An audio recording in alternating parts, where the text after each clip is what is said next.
Quando Chico Xavier leu o comentário no artigo escrito pelo padre Júlio Maria, dizendo que ele tinha pele de rinoceronte, ele ficou muito engasgado e precisou da ajuda de Emmanuel para poder engolir aquele comentário.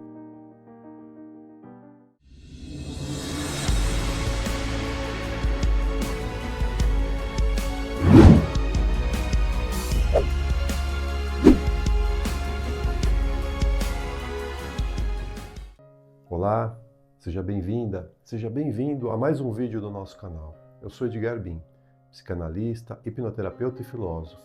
E hoje eu queria contar para vocês um caso muito interessante que aconteceu com o grande ícone espírita Chico Xavier. Quando Chico Xavier sai de Pedro Leopoldo e vai para Uberaba, ele abre um centro espírita.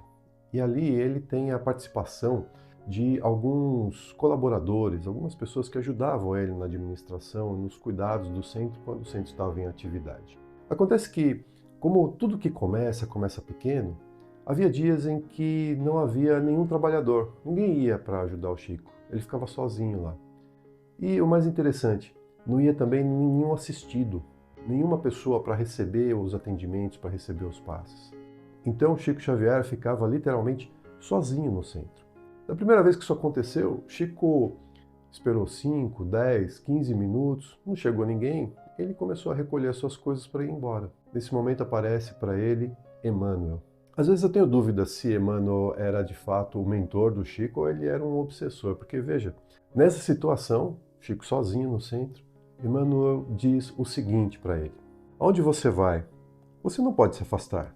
E o Chico respondeu: "Como? Não temos nenhum frequentador?" E então Emmanuel responde: "E nós?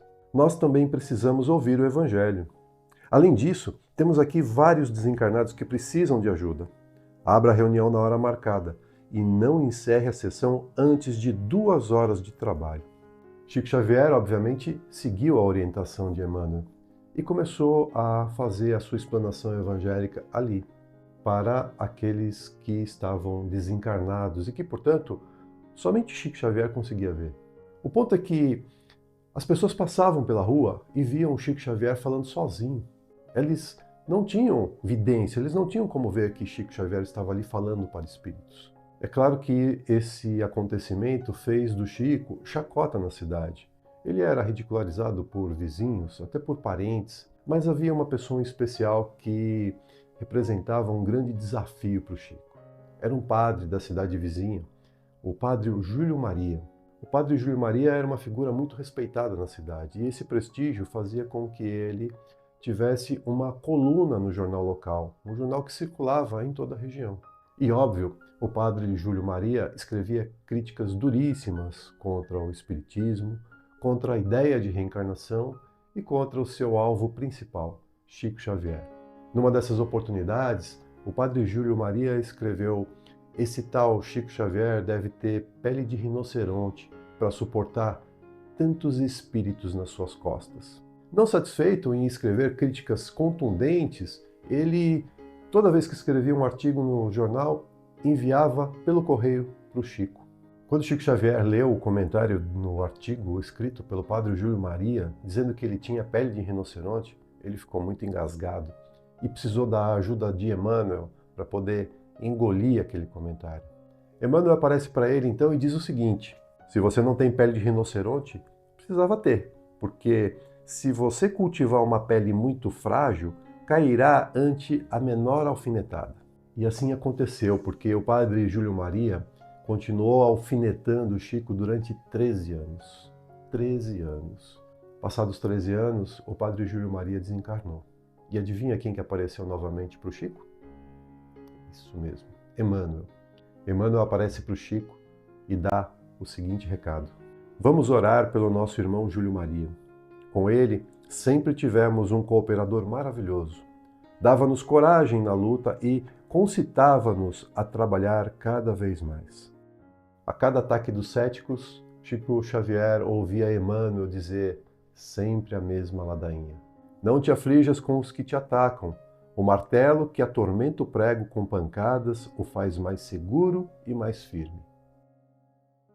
Pois é, gente, essa passagem da vida do Chico, ela é muito significativa para todos nós, porque a pergunta que fica é: Você tem pele de rinoceronte? Você não acredita que deveria ter?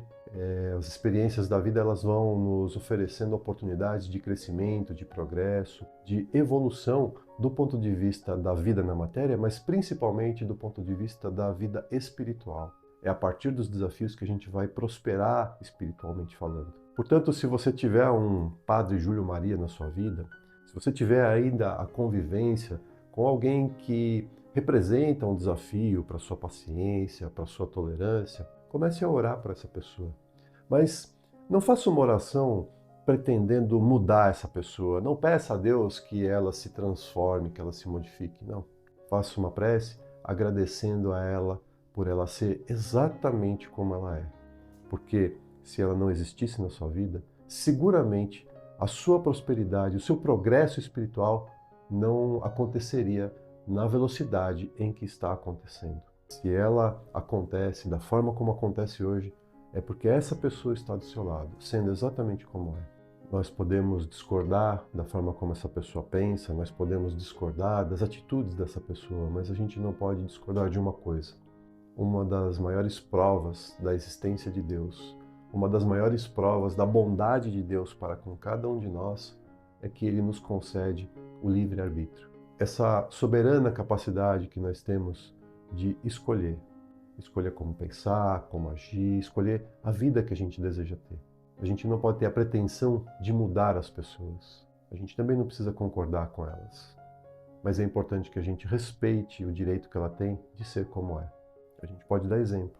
A gente pode fazer coisas na expectativa de que as pessoas olhem para a gente e tenham a gente como um modelo. Assim como fez Jesus. Jesus agia exatamente dessa forma. Ele não dizia para ninguém o que fazer, nem o que deixar de fazer. Ele fazia e esperava que as pessoas o seguissem. Se você gostou desse vídeo, siga a gente, se inscreve no canal, ativa as notificações e compartilhe esse vídeo. Compartilhe com as pessoas que você acredita que esse vídeo também pode ser uma contribuição. A gente se encontra no próximo vídeo.